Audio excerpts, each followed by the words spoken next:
तो भरद्वाज जी ने जब संदेह व्यक्त किया तो याज्ञवल्क्य जी ने कहा कि भैया सीधा सीधा कह दो कि राम कथा सुनना चाहते हो तो हम सुना देंगे, ये बनावटी संदेह करने की जरूरत नहीं है। और कथा सुनने से पहले कथा की महिमा सुन लो। भागवत भी जब हम भागवत की कथा सुनते हैं ना, तो भागवत की कथा में पहले दिन उसकी महिमा कहते हैं। क्या कहते हैं? उसको कहते हैं महात्म। भागवत का महात्म। महात्म मतलब महत्व। क्योंकि किसी भी कार्य के महत्व को यदि हम जान लें तो फिर उस काम को करने में हमारी रुचि बढ़ जाती है। बढ़ जाती है ना। आपसे कोई कह दे कि भैया बद्रीनाथ जाने का बड़ा महत्व है। क्या महत्व है? कहा यदि बद्रीनाथ जाओ तो मुक्ति तो मिलती है, जिंदगी भर में जितने भी हमारे पितर हैं, माता के पक्ष के, पिता के पक्ष के, सब तर जाते हैं। ये बद्रीनाथ का महत्व है। महत्व पता चल गया, हम जाएंगे। कोई कहते भैया उस मंदिर चले जाओ, बड़ा महत्व है, उस मंदिर की बड़ी महिमा है, जाएंगे कि नहीं जाएंगे? जाएंगे, क्योंकि अपना एक महत्व है। और महत्व जब पता चलता है तो फिर वहां जाने की इच्छा बढ़ जाती है, प्रबल हो जाती है, जाग जाती है। जैसे भागवत की कथा सुनाने से पहले उसका महात्म, उसका महत्व, उसकी महिमा सुनाई जाती है, वैसे ही याज्ञवल्क्य जी ने राम कथा सुनाने से पहले भरद्वाज जी को राम कथा की महिमा सुनाई है कि राम कथा कैसी है। राम कथा शशि किरण समाना, संत चकोर करहि जहि पाना। कथा श्रवण कर मिट जाती सो, जन्म जन्म की व्यथा। जय जय बोलो, जय जय जय श्री। ऐसी है ये राम कथा। तो महत्व बताया, और जब राम कथा का महत्व बताया है तो फिर और ज्यादा इच्छा की अब देर मत करो, बस जल्दी से सुनाने लगो। लेकिन याज्ञवल्क्य जी ने कहा कि तुरंत तो नहीं सुनाऊंगा, राम कथा के पहले एक कथा और सुननी पड़ेगी। एक कथा कौन सी? कहा राम कथा के पहले एक कथा और सुनाऊंगा, इसलिए कि यदि थोड़ा बहुत संशय सचमुच आपके मन में है तो वो संशय आपके मन में राम कथा सुनते के समय बिल्कुल ना रहे। इसलिए एक कथा और सुनिएगा, ध्यान रखिएगा। कथा उन्हें ही सुनानी चाहिए जिनकी कथा में रुचि हो। किसी की कथा में रुचि नहीं, जबरदस्ती बिठा दिया भक्त बना के, अब वो बैठ तो गया समाज के, परिवार के डर के कारण, परिवार के, समाज के डर के कारण वो बैठ तो गया, लेकिन जब 7 दिन के बाद या 9 दिन के बाद पूछा कि भैया क्या सुना, तो कथा का भी नहीं बता पाएगा। वो क्या नहीं बता पाएगा? कथा का। लेकिन किसी व्यक्ति को यदि कथा सुननी है, लगन लगी है कथा सुनने की, और वो कथा में बैठेगा तो वो सब सार समझ जाएगा, सुन लेगा। भगवान शंकर ने खुद मानस में कहा है, गोस्वामी जी लिखते हैं, यह न कहहि सठ ही हट सीलहि, जो मन लाई न सुनी हरि लीलहि। इन व्यक्तियों को भगवान की कथा सुनने का अधिकार नहीं, उनको सुनाना भी नहीं चाहिए। किन किन को? कहा सठ को। सठ मतलब मूर्ख को। हठी, हठी मतलब हट करने वाले को। और जो मन लगा के भगवान की कथा ना सुने, ऐसे व्यक्ति को कथा सुनाने का कोई मतलब नहीं है। और ऐसे व्यक्ति यदि भगवान की कथा सुनेंगे भी, जो मन नहीं लगाएंगे, बिना मन के बैठे हैं, 4 लोग बैठे उनको देख के हम भी बैठ गए, अब मन बैठे हैं सब सुन रहे हैं, हम भी 4 लोगों को देख के बैठ गए, तो ऐसे लोगों के मन में प्रश्न उठेंगे, तर्क वितर्क कुतर्क। वो कथा कम सुनेंगे, प्रश्न ज्यादा बनाएंगे।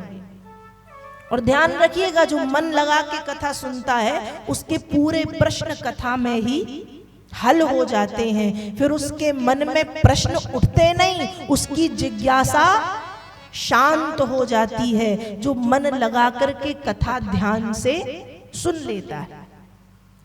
इसलिए भरद्वाज जी याज्ञवल्क्य जी भरद्वाज जी से कहते हैं कथा तो सुनाऊंगा, लेकिन कथा सुनाने से पहले एक कथा और सुनाऊंगा जिससे कथा में तुम्हारा मन अच्छे से लगे। थोड़ा बहुत भी संदेह यदि है तो संदेह मन में ना रहे। कहा भैया जैसा संदेह आज तुम्हारे मन में है ऐसा ही संदेह कभी जगत जननी जगदम्बा के मन में हुआ था। और गोस्वामी जी मानस में लिखते हैं, ऐसे ही संशय कीन भवानी, ऐसे ही संशय कीन भवानी, ऐसे ही संशय कीन भवानी, ऐसे ही संशय कीन भवानी। महादेव तब कहु बखानी, महादेव तब कहु बखानी। एक बार त्रेता जुग माही, एक बार त्रेता युग माही, एक बार त्रेता जुग माही, एक बार त्रेता जुग माही। शंभु गए कुंभज ऋषि पाही, शंभु गए कुंभज ऋषि पाही, शंभु गए कुंभज ऋषि पाही, शंभु गए कुंभज ऋषि पाही। तो एक बार त्रेता युग माही। देखिए यहां भी क्या आया है, क्या आया है, जोर से बोल दो तो हमको समझ में आ जाए कि आप भी कथा सुनने वाले हो, तर्क वितर्क कुतर्क करने वाले नहीं। क्या आया है? एक बार। Very good. एक बार मतलब क्या होना है यहां? क्या होना है? घटना घटनी है या कोई बहुत विशेष प्रसंग यहां पर होने वाला है। और घटना क्या घटी सुनो आप। प्रजापति दक्ष जो ब्रह्मा जी के मानस पुत्र हैं, ब्रह्मा जी के मन से 10 पुत्र हुए, उनमें से एक पुत्र का नाम है प्रजापति दक्ष। और दक्ष की 60 बेटियां हैं। कितनी? 60। और दक्ष की जो सबसे छोटी बिटियां हैं उनका नाम है सती। क्या नाम है? सती। ये कथा ध्यान से सुनिए। ध्यान से सुनने के 2 कारण हैं। पहला कारण तो कथा ध्यान से सुनना चाहिए, और दूसरा कारण है कि जिन जगदम्बा का त्योहार चल रहा है नवरात्रि, उन्हीं जगत जननी भवानी की ये कथा है। तो 2 पुण्य आपको एक साथ मिलेंगे इस कथा में। और तीसरा और है, कहते हैं कि भगवान शंकर और पार्वती की कथा, विवाह की कथा, जो व्यक्ति, जो माता, जो भाई या जो पति पत्नी, जो गृहस्थी जन शिव पार्वती विवाह की कथा को ध्यान पूर्वक सुनते हैं, उनके गृहस्थ जीवन में आनंद की वर्षा होने लगती है। इसलिए इस कथा को ध्यान से सुनने के 3 कारण मैंने बता दिए। तो ध्यान से सुनो। और ध्यान से सुनने का एक और कारण, मैं पूछ भी सकती हूँ कि क्या सुना, और पूछ लिया तो पता चल जाएगा कि कौन श्रोता है और कौन सोता है और कौन सरोता है।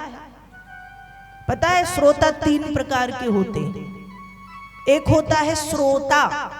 श्रोता मतलब आप सब आए हैं, बढ़िया कथा में बैठे हैं, कीर्तन हो रहा है तो ताली बजा रहे हैं, गा रहे हैं, ध्यान से कथा सुन रहे हैं, बीच बीच में नृत्य कर रहे हैं, श्रोता। फिर होते हैं सोता। सोता कौन? वो भी यहां होंगे, दिखते नहीं है पर बैठे रहते हैं लुके छिपे। सोता वो कथा में इसलिए आते कि घर में सोने मिलता नहीं, पंडाल में चलो बढ़िया सो जाएंगे, कोई रोकने टोकने वाला नहीं। घर पे है तो बहू कहेगी देखो दिन भर सोते रहते, बच्चे कहेंगे देखो दिन भर सोते रहते, नाती पोते सताएंगे, हल्ला करेंगे, शोर करेंगे। तो जो सोता है वो भी कथा में होते हैं, जो सोने के लिए आते हैं। और एक होते हैं सरोता, सबसे खतरनाक प्राणी। सरोता समझ गए? समझते हो? सुपारी खाते हो? छत्तीसगढ़ में सुपारी खाते हैं कि नहीं खाते हैं?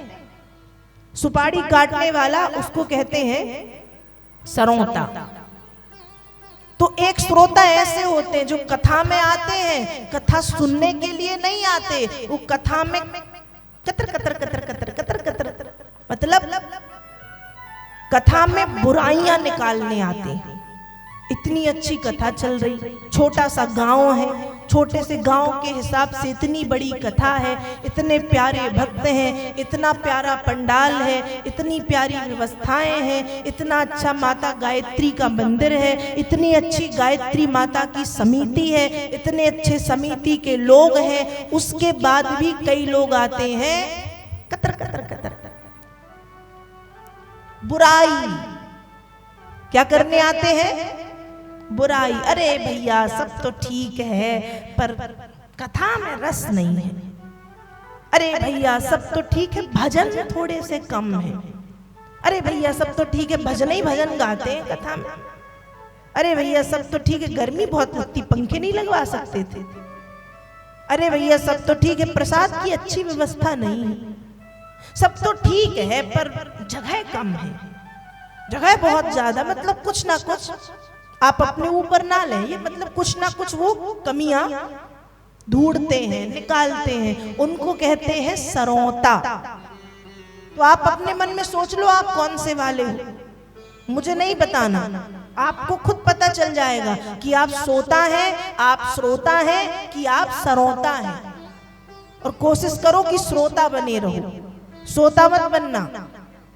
सोता बन गए तो कुंभकर्ण की श्रेणी में आ जाओगे, सरोता बन गए तो वो भी अच्छा नहीं, वो तो सबसे बुरा है। इसलिए क्या बन के कथा में बैठना है? क्या बन के? जोर से श्रोता, श्रोता बन के बैठना है। तो कथा ध्यान से इसलिए सुनना है क्योंकि मैं कभी भी आपको पूछ सकती हूं कि आप सोता है, आप श्रोता है कि आप सरोता है। तो अभी तक तो आप मुझे श्रोता लग रहे हैं, अब मन में आपके क्या है वो मन की बात मैं कैसे कह दूं?